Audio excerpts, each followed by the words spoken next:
Welcome back to day 15 of MCQ series. Topic Maurya పూర్వయుగం. కింది వాటిని గమనించి సరైన వాటిని గుర్తించండి. సో స్టేట్మెంట్స్ని గమనించి సరైనవి ఏంటో గుర్తించండి అని అడిగారు.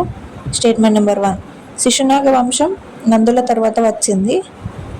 శిశునాగ వంశం అనేది నందుల తర్వాత వచ్చింది అని అంటున్నారు. సెకండ్ స్టేట్మెంట్, శిశునాగుడు పాటలీపుత్రను రాజధానిగా మార్చాడు.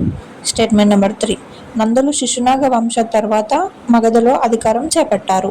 సో ఇక్కడ ఫస్ట్ స్టేట్మెంట్ అలాగే థర్డ్ స్టేట్మెంట్ గమనిస్తే ఇందులో ఏ ఒక్కటి తెలిసినా ఇంకొకటి ఈజీగా ఎలిమినేట్ చేయవచ్చు. మనం ఫస్ట్ చూద్దాం. ఫస్ట్ శిశునాగ వంశం నందుల తర్వాత వచ్చింది అంటున్నారు.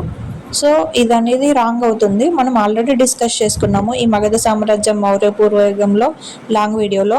ఒకవేళ దాన్ని మీరు చూడకుంటే నేను లింక్ కింద ఇస్తాను, దాన్ని కూడా చూడండి. శిశునాగ వంశం అనేది ఇప్పుడు మగధ సామ్రాజ్యం 3 వంశాలతో ప్రారంభమవుతుంది. హర్యంక వంశం, శిశునాగ వంశం, నందవంశం.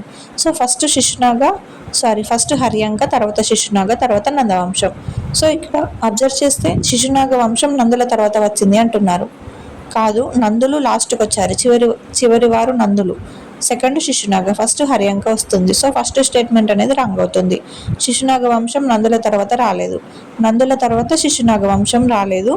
శిశునాగ వంశం అనేది హర్యంక వంశం తర్వాత వచ్చింది. సో ఫస్ట్ స్టేట్మెంట్ రాంగ్ అవుతుంది. సెకండ్ చూస్తే శిశునాగుడు పాటలీపుత్రను రాజధానిగా మార్చాడు. అవును, శిశునాగ రాజ్యస్థాపకుడైన శిశునాగుడు పాటలీపుత్రను రాజధానిగా మార్చాడు. అవును, ఇది కరెక్టే. నెక్స్ట్, నందులు శిశునాగుల తర్వాత మగధలోకి అధికారం చేపట్టారు అంటున్నారు. అవును, నందులు శిశునాగుల తర్వాత చివరిగా అధికారం చేపట్టింది నందులు. సో థర్డ్ది కూడా కరెక్టే. 2, 3 అనేది కరెక్ట్ అవుతుంది. ఆప్షన్ బి అనేది correct. Thank you for watching. ఇలాంటి మరిన్ని వీడియోస్ కోసం ఛానల్ ఇప్పుడే సబ్స్క్రైబ్ చేసుకోండి. Thank you.